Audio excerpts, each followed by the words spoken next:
Chapter 8.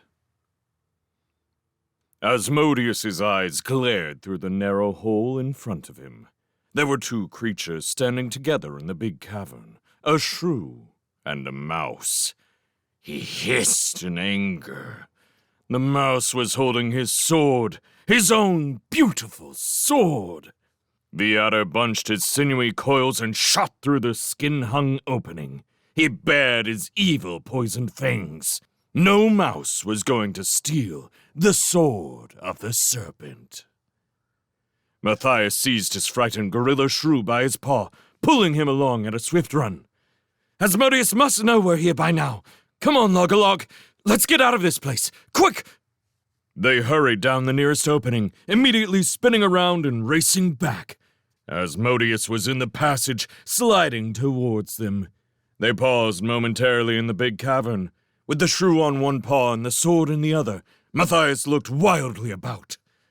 Over there, Log-a-Log! Move!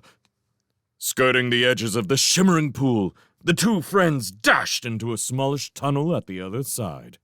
Behind them in the cavern, the giant adder settled down to a leisurely slither. His tongue flickered wickedly.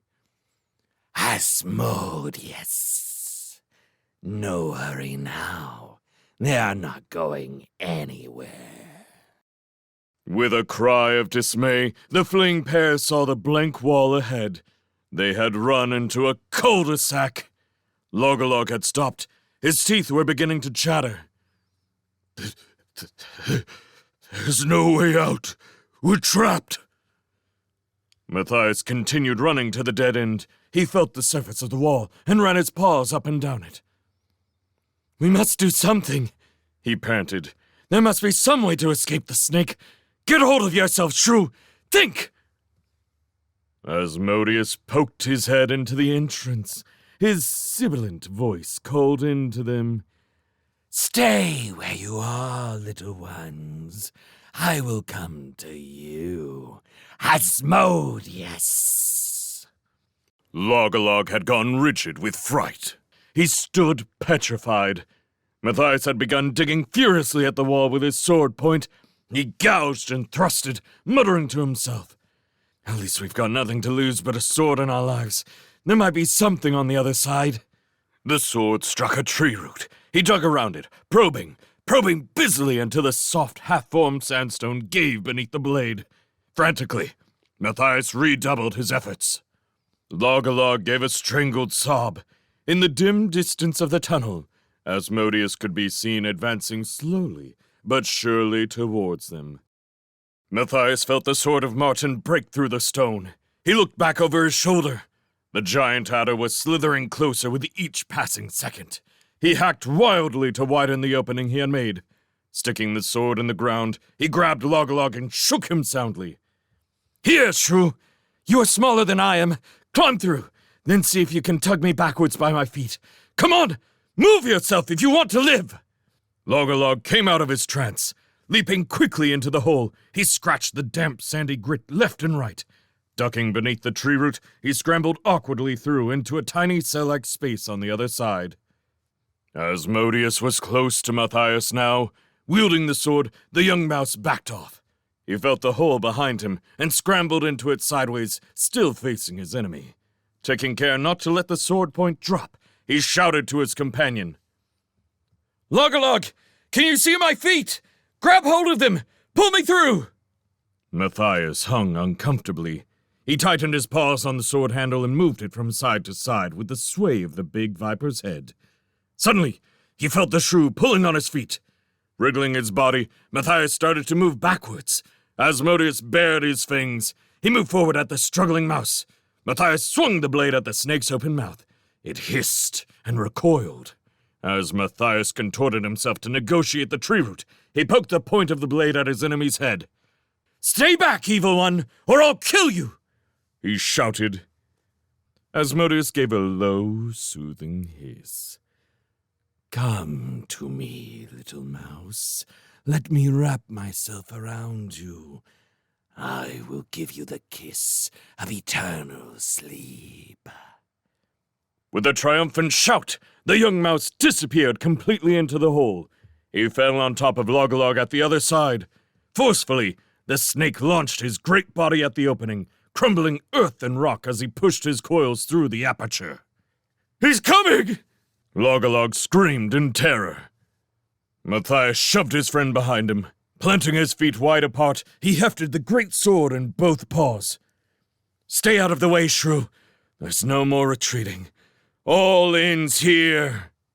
The gigantic, spade-like head of the snake thrust itself through into the small space. "Give me my sword, mouse, and I will make your dying easy," he hissed. Matthias laughed in the face of the adder. "Come and get it, poison teeth!" Asmodeus tried forcing his body through with one swift thrust. He found his bunched coils jammed firmly in the tree root. Relaxing, he allowed his head to wave from side to side. "Look at me, my little friend. I can see that you are a great warrior. You are not afraid to gaze into my eyes. Look at me." The eyes seemed to expand and dilate until they filled the whole of Matthias's vision. They dominated him. He could not tear his gaze away. Asmodeus continued in a persuasive undertone. "See, they are the twin pools of eternity.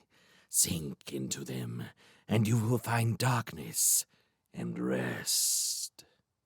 Log-a-Log was completely hypnotized. Matthias, too, felt overcome by an immense lethargy. The adder's voice was cold, dark, green velvet fog that threatened to envelop him. He stared deep into the deadly eyes. His lids began to droop heavily.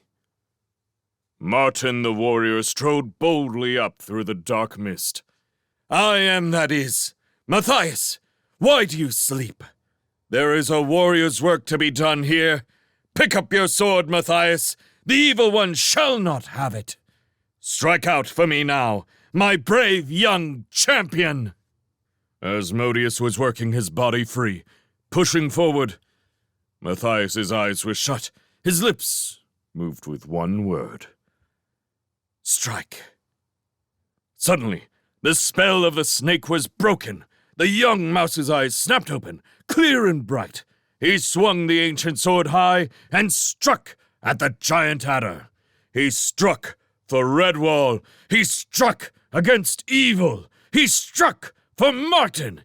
He struck for Log-a-Log and his shrews. He struck for dead Gilsum. He struck as Methuselah would have wanted him to.